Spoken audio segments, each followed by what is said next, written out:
Alexander Wassserman. I'm the founder and artistic director of the Reinhardt Piano Festival and Academy, as well as professor of piano at Reinhardt University.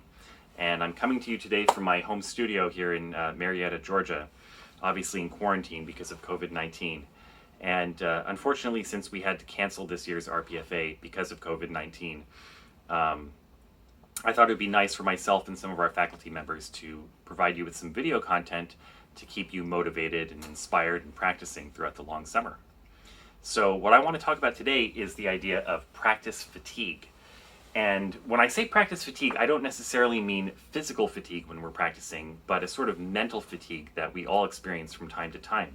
It usually manifests as a feeling of being kind of burnt out or bored, sometimes bored with the pieces that we're working on. And this is totally normal. It happens to everyone. But it's important to keep practicing through those feelings, because if we wait to practice only on the days when we feel inspired, our practice will be very inconsistent and we're not going to make the sort of progress and growth that we want. So I'm going to provide you with 5 tips. These are things that I do myself. 5 tips to help combat practice fatigue.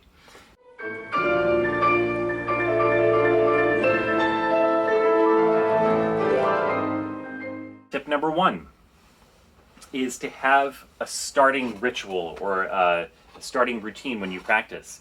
So it matters less what the routine is and more that you just have something that you do every day when you start practicing. Sometimes when we're practicing, we feel so overwhelmed with the repertoire that we have to work on, and we sit down and we kind of don't even really know where to start.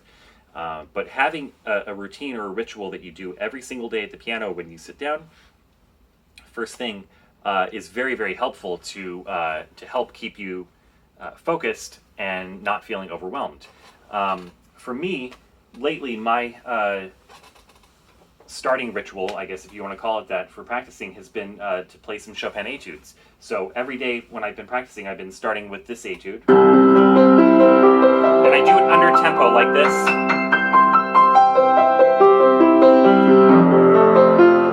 I've been practicing this etude, I'd say, for the last couple months at a slow tempo every day.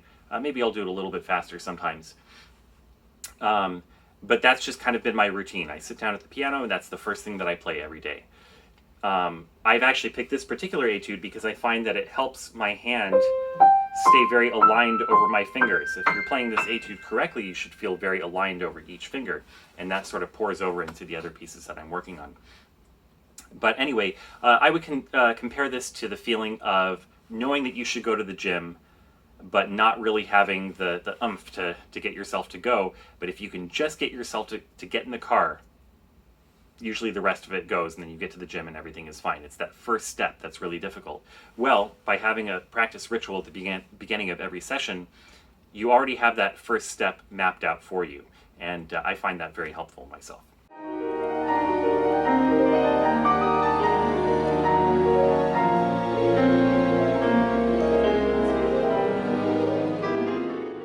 Tip number 2 would be to have goals when you practice. This sounds sort of obvious. We all have the goal of getting better at playing the piano, right? But that's too vague of a goal. So I'm going to give you an example of one way that I set goals. I played Rhapsody in Blue a couple of times last season, and I'm going to show you my score. And if you'll notice here, you see these little blue marks. Hopefully you can see those. What I've done is I've sectioned off little passages that are between 1 and 4 bars each, usually I determine where the sections are going to be based on when the texture changes or something like that, maybe phrase by phrase. Anyway, I do it with highlighter because I've found that if I do it with pencil, I just kind of don't even really pay attention to it. But if it's in highlighter, I can see those sections very clearly. And what this does is it gives you pre-packaged little practice sections, and it gives you very, very clear goals. So, for example, if I was practicing this piece, I might sit down and say, I'm going to do every single section from the end. I'm going to start at the end, and I'm going to work backwards section by section, and I'm going to do like a real deep cleaning on each of those sections. That way you have very concrete, very clear goals, and they're manageable, they're bite-sized goals. And then the next thing you know, you've gotten through the entire piece and it's been a nice long practice session.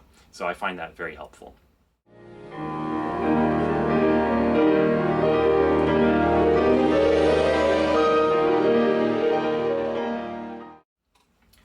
Okay, tip number 3. This is to listen to music. This is incredibly important.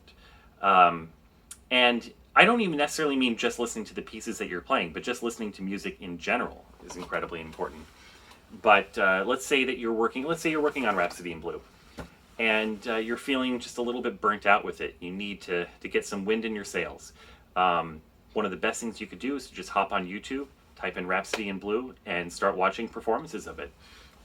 And sometimes we'll see performances that are so exciting and they inspire us so much that we just can't wait to get to the piano and start practicing again.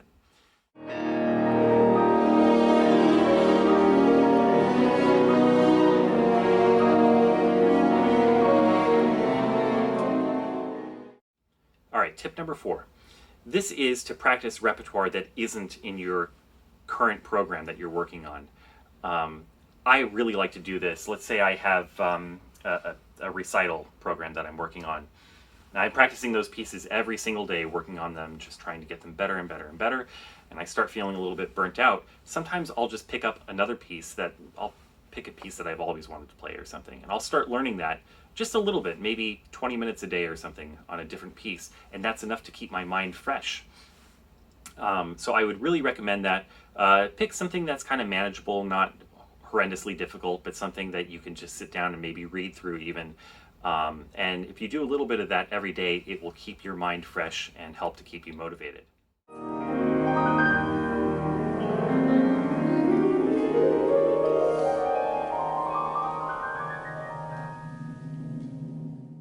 Tip number 5. This is knowing when to say when.